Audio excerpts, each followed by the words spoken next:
Imagine this. You walk into work on what feels like an ordinary day. You worked hard for years. You built a solid reputation and never once worried about your job security. Then you go to what you think is a routine work meeting with your boss, only to discover that the HR manager's there too. In less than 10 minutes, you are told that your job or position's been eliminated, and it feels like the ground has dropped out from beneath you. Now, here's a fact that might surprise you. If you're between the ages of 50 and 70, you have a 56% chance of losing your job to layoffs, company downsizing, or other factors beyond your control, according to ProPublica and the Urban Institute. This isn't just a possibility, it's a reality that millions of people face. But here's some good news. In this video, I'm going to share my personal story, challenge the myths of job security, and provide 5 actionable steps to safeguard your career. Now, whether you've experienced a layoff or you just understand the need to prepare for the unexpected, this is information you need. Now, do you remember that first real job you had? You were probably told, work hard, stay loyal, you'll always have a job. But here's the shocking reality that advice no longer holds up in the real world. Let me explain why. Many grew up believing that hard work and loyalty guarantee job stability. I believed it too. For the last 24 and a half years of my career, I worked for the same company. I thought my role was untouchable. And then one day in October, I got laid off. The truth is that companies prioritize profits and strategy over loyalty. So you stand on a fragile foundation if you rely on tenure or your performance alone. Have you ever heard the phrase, it's not personal, it's just business? Well, that may sound cliche, but it's brutally true regarding layoffs. Let's dive into why companies make these decisions. Layoffs often have little to do with your performance and everything to do with business strategy. So here's 5 common reasons. Number one, cost cutting. Companies reduce payroll to save money when profits shrink. The company I worked for never failed in over 100 years to pay dividends to its shareholders. But there were years when they didn't make enough to really be able to do that. So before the end of the year, they had a layoff that got rid of enough people so they could declare a profit on the books. That way they could declare a dividend, they keep up their reputation with their shareholders, and their share prices stay high. Hey, never forget that the number one job in the mind of most CEOs is to keep the share price high. Number two, restructuring. Strategic pivots can lead to eliminated roles. And that's what happened with me. I was one of hundreds laid off to free up headcount because the company wanted to hire more salespeople without increasing the number of employees. Of course, I wonder if they ever thought that some of them would be selling the products for which I created education and provided support. And just don't expect all corporate decisions to make sense. Then economic downturns. Recessions force businesses to scale back. Now, we have certainly seen that in the United States, beginning with the pandemic of 2019 and going through recent times. Number four, automation and outsourcing. New technology or outsourcing often replaces traditional jobs.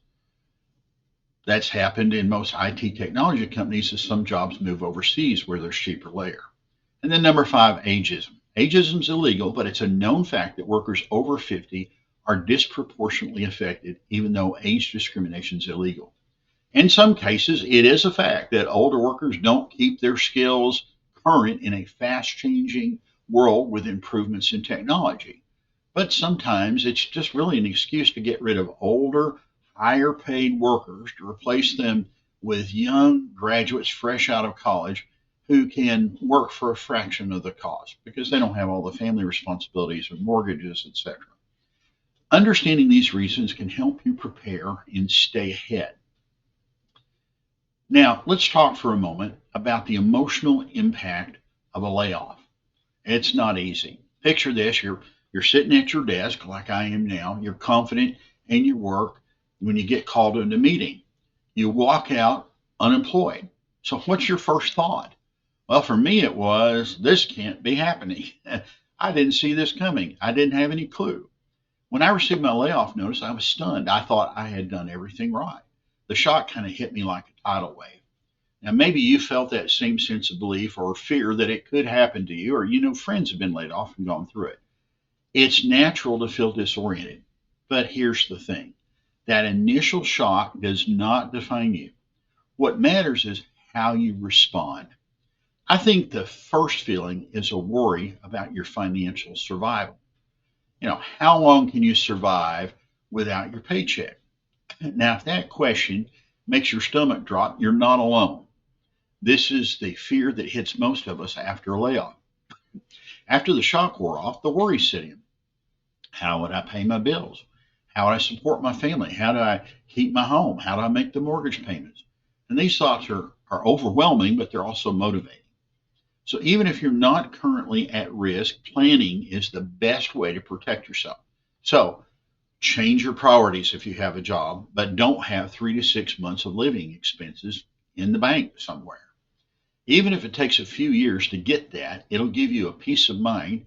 And if you don't need it for a rainy day fund, you can always use it as a go to the beach fund instead.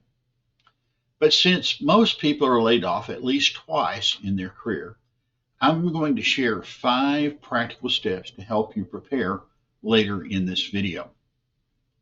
Here's a tough question. Have you ever blamed yourself for something that wasn't your fault? Now, after my layoff, I asked, what did I do wrong? But I'll tell you a secret, it wasn't me, and it's not you either. The hardest part of a layoff is the self-doubt. I started questioning my skills and my value to my employer. But here's the truth. Layoffs are rarely about personal performance. They're about corporate strategy. I helped our company close several 7- and 8-figure deals during my tenure there, and I showed clients the benefits of our software, and I provided them excellent post-purchase education. But I just happened to be in a group of individuals in a sector they decided to discontinue investing in. So here's the problem. Layoffs are large and very impersonal. Layoffs today give little thought to whether the company might lose truly exceptional employees who have contributed significantly to their success. So you might get laid off not because of who you are or how you did, but because of where you are in the company. You need to remember that your worth isn't tied to your job title. Your worth is tied to your skills, your resilience, and your ability to adapt. So don't ever let a layoff make you forget that. So are you ready to rewrite the rules of job security? Let's start by unlearning some of the myths that could hold you back. Here are 3 lessons I've learned through this experience. Number 1, hard work and loyalty do not guarantee job security. These qualities are important, but simply not enough anymore. Number 2, corporate priorities often overshadow individual contributions. Layoff decisions are driven by strategy, not by your performance. My own boss actually told me that it was a mistake for the company to let me go. Number 3, your career growth is your responsibility. Now, if you're not actively investing in your skills and network, you're really leaving your future to chance. So here are those 5 steps I promised you to make your career more resilient to corporate layoffs. These 5 steps won't make you immune to layoffs, but they are going to give you a stronger foundation. Number 1, invest in continuous learning.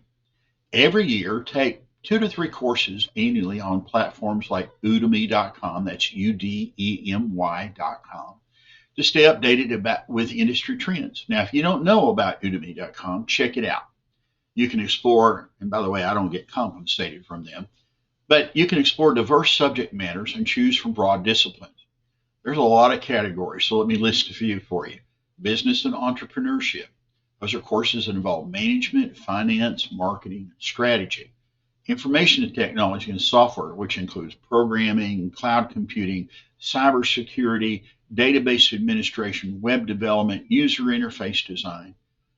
Personal development, which includes leadership, productivity, communication, public speaking, and personal finance. Now I'm going to circle back around to these later because these are skills that are called transferable. And I'll explain what we mean about that. There are arts and design courses that address graphic design, illustration, photography, video production. There's health and wellness courses that include instruction on nutrition, fitness, mental health, meditation techniques. And there's music and audio courses, which covers music theory, instrumental performance, vocal training, and audio production. That last one is actually a pretty useful job skill today. And then there's language learning. It features courses that teach different foreign languages, pronunciation drills, and vocabulary exercises. And by the way, the ability to speak a second language is always helpful to employers. I speak a conversational Mandarin, and it's a big help to me at times. Then there's teaching and education. You learn instructional strategies, curriculum design, classroom management. Then there's finance and investing. It includes stock analysis, portfolio management, cryptocurrency fundamentals, and real estate analysis. So these courses often go on sale, by the way. So if a course looks like it's $80 now or $120 now, it's probably going to drop to $12 at least a couple of times during the year, especially as you get close toward the end of the year. October, November, courses are cheap. Now, once you purchase a course, it doesn't expire. It's yours. So you can work on it as you please. But try and finish a couple of courses every year, get all the way through it, get the certificate. And many of these courses, by the way, do lead to industry recognized certification, which is my next point. I'm actually working on a cybersecurity right now that will give me a recognized industry credential. Number two, earn marketable certifications. Research which credentials are in demand in your field. That's what I did. For example, IT professionals often get Amazon Web Services or Microsoft Azure certifications, cybersecurity certifications, etc. Then number three, grow your network. Go to some industry events, have coffee with people in professions you would enjoy, join professional organizations, connect meaningfully on LinkedIn. You see, relationships matter more than resumes. Now, let me give you a couple of quick tips on LinkedIn. You should be present even if you're happy in your current job. Post an article once in a while on your LinkedIn profile on what you're doing or learning at your job or promoting something your company's doing, because that makes you a good representative of your current employer.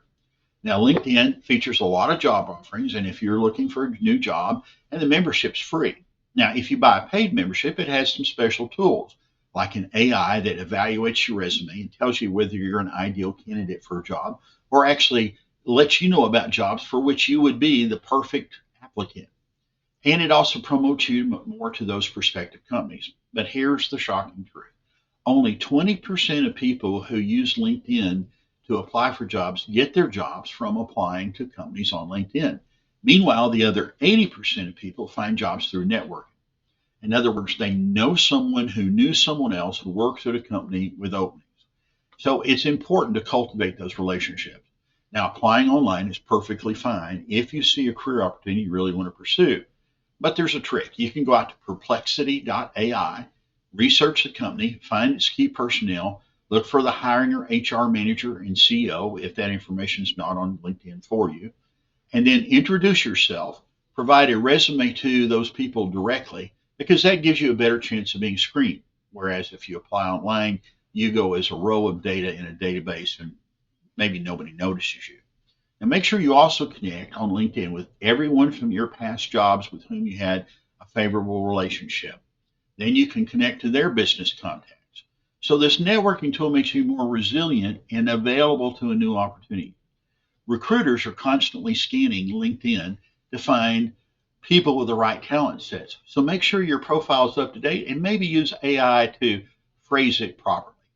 So whenever you earn a new certification, update your profile, update your online resume to increase your likelihood of being a fit for a prospective employer who's out there looking. Now, number four, develop transferable skills. I mentioned earlier, some skills are transferable to other jobs. For example, that leadership, communication, and problem solving that was mentioned earlier, for which there are courses on udemy.com, are valuable across every industry. Now, my brother got his degree in space aerodynamics, and he was part of developing the space shuttle program in the 1970s. And his boss at NASA made an interesting statement. He said, "Fred, I'd rather have an engineer who made a B- in engineering and an A in English than an engineer who made an A in engineering and a C in English. We need people who can communicate clearly." communications is very important, and you need to be able to do it well in written form and in spoken form. Now, number 5, monitor industry trends. You need to know what's being changed in your world. Know what's coming next helps you to adapt and stay competitive. For example, it's evident that the world of information technology has plunged headlong into artificial intelligence. As I record this, there are 14,500 jobs in AI in the Dallas-Fort Worth Metroplex waiting for people with AI talent to apply. That's why I just enrolled in a postgraduate 7-month intensive course on AI and machine learning in business, because then I'll be better suited and equipped to meet those demands. Well, what if I told you that a layoff could be the best thing to happen to your career? It's not the end. It's the beginning of something new. A former coworker of mine told me that getting laid off was the best thing that ever happened to her. Now she's a prominent, well-earned position in a technology company. And a layoff might even come with a few months of severance pay, which would give you time and the means to take some courses to enhance your resume. A layoff can feel like the end of the world, but it's also an opportunity to reinvent yourself by investing in your skills, expanding your network, staying informed about industry trends. You can build an adaptable and resilient career for the future. Now remember, your future isn't defined by one job. It's shaped by your ability to grow and thrive in the face of change. So, are you ready to take control of your career? The next steps are waiting for you. Thank you for spending time with me. And because I hope this video gives you some insights and practical tools for your career.